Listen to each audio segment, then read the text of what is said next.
this soda, no I won't act. Louis Satchel backpack, I got big racks. I don't fuck with none of these niggas, it's a mismatch. He keep blowing up my phone, he want his bitch back. I got mud in this soda, no I won't act. Louis Satchel backpack, I got big racks. I don't fuck with none of these niggas, it's a mismatch. He keep blowing up my phone, he want his bitch back. AC blowing in my Benz, Gucci on my lens. Passenger, one of the baddest every day at 10. I take her mouth and have her way and let her go and spin. I'm double cupping, contemplating, should I stay or sin? Niggas starve, I grab a plate and I won't let them in. I go to war behind my actions, it's the state I'm in. And I'ma answer every challenge, I don't skate, I win. I hit a lick and try to bubble, Hennessy and blend. And I'm a shark about the water, people see the fins. Don't be playing with my mental, fucking with my zen. Keep it gangsta, stand on business, girl, I'm not your man. Keep it private with our dealings, don't discuss our plans. Tryna put you on to something, let you touch some bands. Niggas know I'm activated, so they play like friends. Ain't had too many bummy moments, so I know who care. Been reminiscing, Mama Brown told me never swear. I got mud in this soda, no I won't act. Louis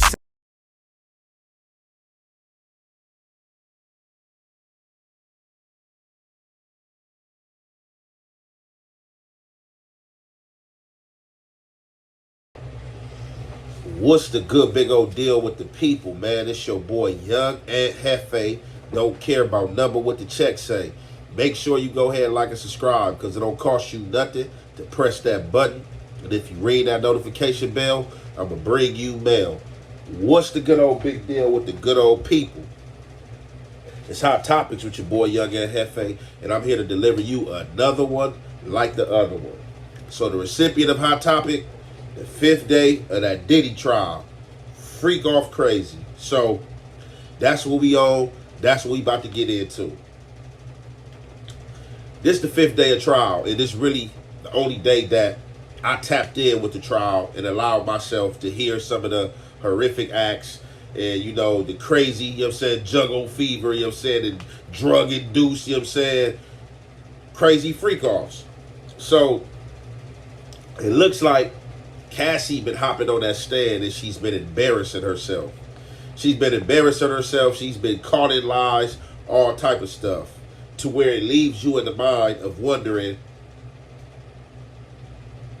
was she really with this? And being that Diddy couldn't really give her what she wanted and kept her playing in her feelings. Now, everybody know that she had wanted to marry Diddy. But Diddy didn't want to marry her. Diddy just wanted to keep things and keep her as a girlfriend and keep her around. And it looks like we know why. Because Diddy was able to have his way. This is not a situation to where like he was crying and trying to bring J-Lo back and he was really acting like he was ready to do right by J-Lo. And J-Lo had to get up out of there. Now, we don't know if this was going back on in the J-Lo times or anything like this. You know what I'm saying? They said J-Lo got out of there because of the Sean situation. However, on the stand, Cassie is going to get caught up in lies pertaining to the R. You know what I'm saying? When you take something you ain't got no business taking. So, on day 5 of the trial, this was talked about, and her new husband and baby father had to leave the courtroom because I don't think he wanted to hear it or couldn't format what was going on, because the night this R situation happened, dated back to 2018, Cassie was with this guy, you know what I'm saying? And he was a trainer at first that Diddy had hired for her, and then that ended up blossoming into a romance. You know how I go. He's probably around her all the time, training her. He's probably, you know what I'm saying, the shoulder to lean on. She telling him everything that's going on and stuff like that. And, you know, they fall into each other's embrace. However, Cassie had went out to dinner with Diddy one night, and from her going out to dinner led to another thing. Now, if I served myself correct and if I heard correct, I want to say she was staying at some place that Diddy still had a key to. And that dinner was her supposed to be going to find closure with P. Diddy. However, it seemed like, from what she explained, closure did not come that night. That Diddy forced himself upon her. Later on down the line, she would tell her boyfriend and her man that she was hard by Diddy. However, Diddy may have forced himself on her and may have been unwanted. Who am I to say that she didn't go there to have sex or anything like that? She probably really was going there for closure. You know what I'm saying? And she had a man. So who am I to say what's what? I don't know what transpired, what happened. We just here giving our opinion on the matter and waiting it in like everybody else around this country because this is being aired out. However, let's just go with the narrative that she was hard by Puff Daddy. What do you know, a few days later, she hit Puff Daddy trying to attend the party with Puff Daddy and if everything was all right. And I don't know if she had it in her mind that, man, I just got to succumb to his ways. Like, you know, he's a monster. He can't be beat. Like how she's making it sound like Diddy was above the law. You would think Diddy was the federal people. The way he was forcing himself upon her, allegedly, and she ain't never told it to down the line. Got that settlement. It was supposed to be a hush-hush situation, but here she is on the stand. So I don't want to hold you guys any longer. We about to get into this content, and you already know it's the halfway, the half effect. We gonna commentate. To discredit Cassie, there's a couple things here. So Cassie had testified during direct about an alleged that happened in 2018. She said it was in August. Well, they pulled up transcripts and her lawsuit, her 2023 lawsuit, where she said that it happened in September of 2018. And this was after Diddy returned from Burning Man. And during direct, she said that occurred in August again, and that night he was trying to convince her to go to Burning Man. Then they showed us text messages between Cassie and Diddy from August of 2018. It's him with a heart, and this is like a day or two after they went to that dinner, and then he allegedly her. And sorry, is it loud? I hope it's not. She texted him with a heart, and he said, "I'm sorry that I've fallen off." Again, paraphrasing, "I didn't turn you on last night or the other day." And you know, she's responding, and they're having a conversation like all is well. And then they go to another friend's birthday party a few days later. So again, poking a lot of holes. And then there was something wild, a recording that we heard that I thought was super wild. And I didn't bring up what I'm about to tell you the other day because it wasn't, I don't know, I guess I didn't think it was important, but wow, now it's pretty crazy. And by the way, just going back to Cassie responding with, you know, or corresponding with Diddy after the alleged, I don't want to get any hate for that. I'm sure that the state is going to put a doctor or a psychologist or psychiatrist on the stand testifying about trauma survivors and abuse and how they react. Okay, so as y'all hear right there from her, now allow me to say this. I don't want to sit here and say that Cassie is a lie and Diddy didn't do none of this stuff and she's just trying to paint Diddy out to be Lucifer himself, you know what I'm saying? But this is what I truly believe. I believe that Cassie is really a young, nice lady, you know what I'm saying? And however she met Diddy, she didn't expect this of Diddy. You know, she probably just thinking of the music mogul, you know what I'm saying? She's trying to be with him forever, you know what I'm saying? She's thinking about like everything that comes with being with Diddy, you know what I'm saying? The pro whales, you know what I'm saying? The cash cow, you know what I'm saying? The trips, you know what I'm saying? The lavish gifts, you know what I'm saying? And the things like that. You know how people minds be, you know what I'm saying? Wheels get the dealer, you know what I'm saying? I believe she came into this situation innocent, and then she was introduced to these freak-offs and introduced to the lifestyle of Diddy. And I believed in the beginning she probably wasn't even with it. It probably freaked her out. And she didn't have no understanding for what was going on. I'm pretty sure she hadn't met nobody as wild as Diddy up until the point of her meeting Diddy and being with Diddy. Now, over the time, with the power that Diddy has, I believe out of love and desperation that she hung on to his coattail and wanted to be with Diddy in hopes that one day these freak-offs and everything that's going on will stop.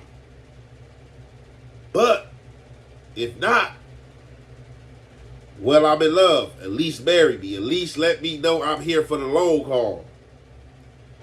Diddy wouldn't marry her. She broke it off from him.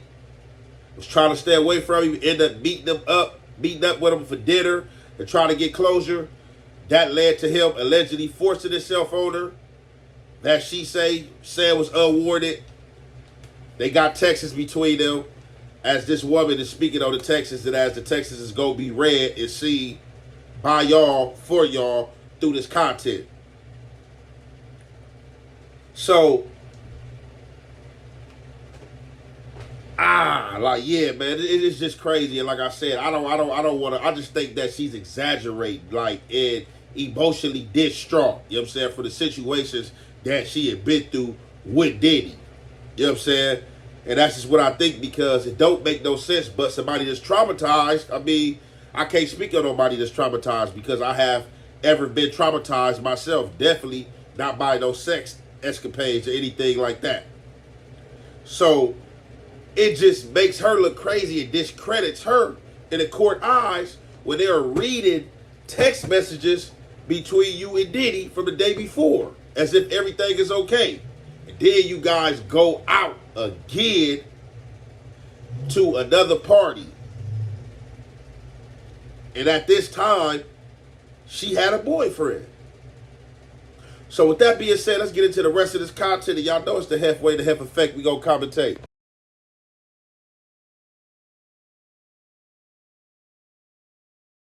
Her husband actually got up and left. He had to. Alex Fine was told by the defense that he might be called as a witness. So when Cassie Ventura started talking about the alleged rape she said Sean Combs committed in 2018, that's when he had to leave. It couldn't have been comfortable anyway for him. But the defense had tried to raise questions about Cassie's recollection. At first, she said it was September 2018. Then the defense pointed out how she changed the time frame to August of 2018. And then the defense suggested she made it up when her now husband, Alex Fine, found out that she was having a sexual night with Sean Combs, because apparently Fine had FaceTimed her. She didn't answer the call. And later, when she was explaining what was going on with Sean Combs, she said, Sean Combs raped me. Now, of course, Cassie disputes that, and prosecutors tried to clean that up on redirect, but saying that Cassie Ventura had no doubt that Sean Combs did indeed carry out that rape. Aaron, you've been in court all week. Have there been any reactions from the jury that stood out to you? Couple today. The jury was very interested in the exchange over Cassie's recollection of the rape allegation. They were paying close attention there. They got a little bored in the middle of the day when cross-examination seemed a bit disjointed and meandering, no real one topic or one time frame.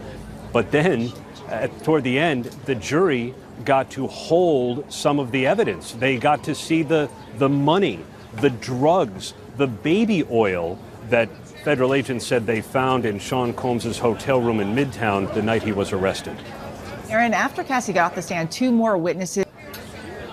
So the federal agent who helped coordinate the search of Sean Combs' hotel room, she's the one that held up $9,000 in cash, kind of fanned it like a deck of cards for the jury to see. She also testified that there was ketamine and MDMA found in Combs' hotel room and other, kinds of supplies that Cassie Ventura said he would stock for freak-offs. The night he was arrested in New York back in 2024. And then Dawn Richard, the member of Diddy Dirty Money and Danity Kane, she said she was a witness to Sean Combs attacking Cassie Ventura. Aaron Koturski for us there outside court in Lower Manhattan. Thank you so much for joining us all week. Let's bring in our... Okay, so as y'all see it here right there as well. So it was another bad day for her on the stand, to where her husband and or boyfriend, baby daddy, whoever this guy is, he had to get out the courtroom, because I'm pretty sure he did not want to hear about these sex escapades. And I'm pretty sure he was kind of feeling the heat and kind of feeling crazy to a degree with Cassie being caught up on this stand. And you know they gonna blame that on trauma and, emotional support and stuff like that. That's just how that's gonna go. But let's see if any damage was done. Let's see what's going to happen with Diddy. So, again, after she was hard, she's still hanging out with this dude.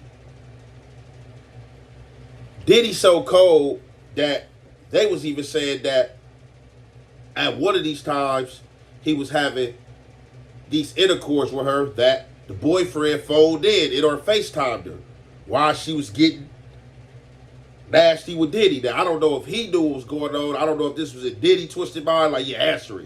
You know what I'm saying? Anything like that, take that, or something like that. But this is what they said, not me. I'm just giving my honest opinion on the matter. And I really think that in the beginning that she was an innocent girl, you know what I'm saying? And Diddy opened her nose up to something that she didn't understand and introduced her to another world with all these freak-offs, these ketamine and drugs and stuff like that. And that's what I can't believe about Diddy. So, Diddy is so slow. You know these people own you. You in the public, you know these people watching you and stuff like that. And you can't stop. I guess Diddy just felt like, man, we just having sex. It's a freak off.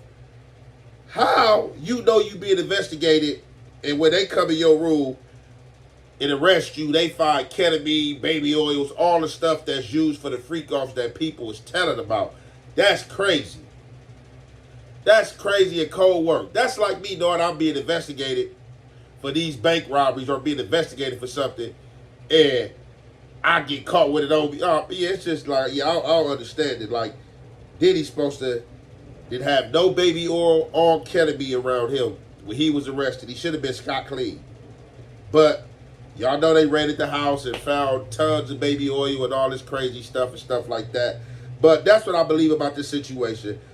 I don't believe Diddy is, I don't want to say I don't believe he is guilty, but it ain't for me to cast no guilty plea on nobody. But I just believe, that's what he was on. They got the police agent in there, you know what I'm saying, flashing 9,000 in money. You're like, what are you fanning money for and all that? Was that's bribe money, or that's what he was paying the sex workers?